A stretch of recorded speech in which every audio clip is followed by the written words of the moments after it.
Okay, so now we're going to be going into phase 2, lesson number 3. So in lesson number 2, we worked on side mount to knee on belly.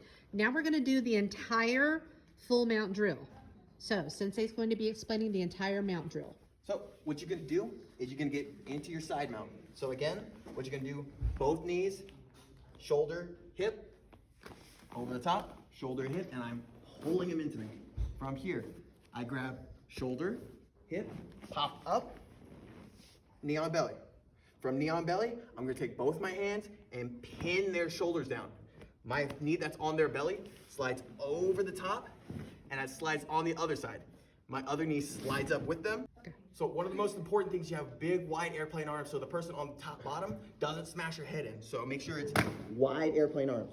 Now, from here, to get into side, to get onto knee on belly, I bring my hands in, I place them on the shoulders again, pop up, bring my knee over, and again, have my kickstand out, have my knee on belly, and I have good posture. To go from knee on belly to side mount, I pin their shoulder down, pin their hip, bring the knee off, and again, knees on both sides, arms over, scoop them up. And do the opposite way, goes the opposite way. 1, 2, 3, 4. Now, what we're going to do now is I'm going to have Sensei Austin here demonstrate as he's demonstrating it on me. So, again, I'm talking about our side mount position. I'm going shoulder and hip with my knee positioning. My elbows are going to come to the opposite side, shoulder and hip, and I pull him in. So, getting to our knee on belly, I post on shoulder, I post on hip, and I'm going to pop up here making my kickstand. To get to full mount, I push on the shoulders so he can't sit up. I'm going to slide this knee over as I bring this one up, and I keep these by his hips. I airplane my arms out, swishing him down. Reverse order. I come back up, post on the shoulders, pop up to knee on belly, I get my kickstand out. Now I can post shoulder hip and slide back to side mount. And we can do that in reverse order over and over again.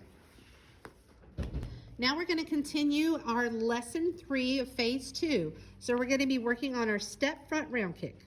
So, for a step front round kick, I'm going to start here in my fighting stance. My hands are up. I've got my good base, my railroad tracks. So, the step part of this kick is stepping my back leg up and making that L shape with my feet. This gives me my balance point. So from here, I'm going to step up. My front leg is going to be performing the kick. So I need to chamber out here, making my table nice and flat and pointing my toes. I kick out, I reset, and we're here. So chamber, kick, rechamber. 1, 2, 3, 4, 5. That's our step up front round kick.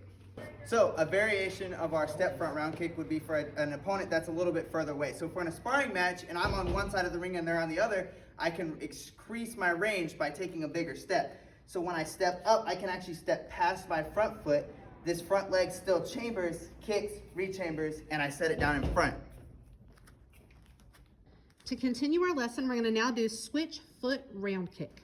So with my switch foot round kick, it's exactly what it sounds like. I'm going to switch my feet. And how we actually do that is going to be a little hop, and I'm going to just change my feet.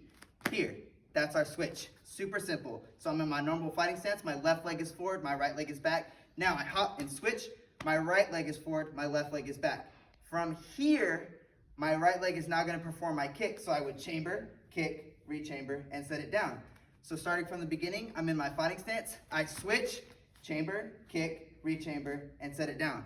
So when we do this, we want to remember that we always want to turn that back foot for our balance point. So, and I switch, as I chamber, this left leg in the back now is going to turn, chamber, kick, rechamber, set it down. So now we're going to review our rear roundhouse kick, and then we're going to put our combination all together. So when we do our rear roundhouse kick, it's the same as our front leg, except we're kicking with our back leg now. So I'm going to start in my fighting stance, feet are nice and even. I'm going to turn this front foot, making that L shape, and at the same time, I'm going to turn my body so that I get more power out of my back leg. So when we're here, I turn my front or my left foot. My back leg now is going to swing up, chamber, kick, rechamber, and I set it back down. Now, in our combination, we want to set this leg back in front. So when I'm here, I turn, chamber, kick, rechamber, and we're setting down here. That's our rear leg roundhouse kick. So now we're gonna put them all together and we're gonna do our step front round, switch foot round, rear round. So all three put together now. So we have our step front round kick. So my back leg is gonna step up, making that L shape, or I can step past if I need to. So I'm gonna step up, front roundhouse kick. I'm gonna set that down. Now our switch, I switch my feet, turn this left foot, chamber, kick, rechamber, set it down. Now we have our rear leg round kick. So in this case, it's gonna be my left leg. So I'm gonna turn, kick, and reset. And now we're back into our normal fighting stance.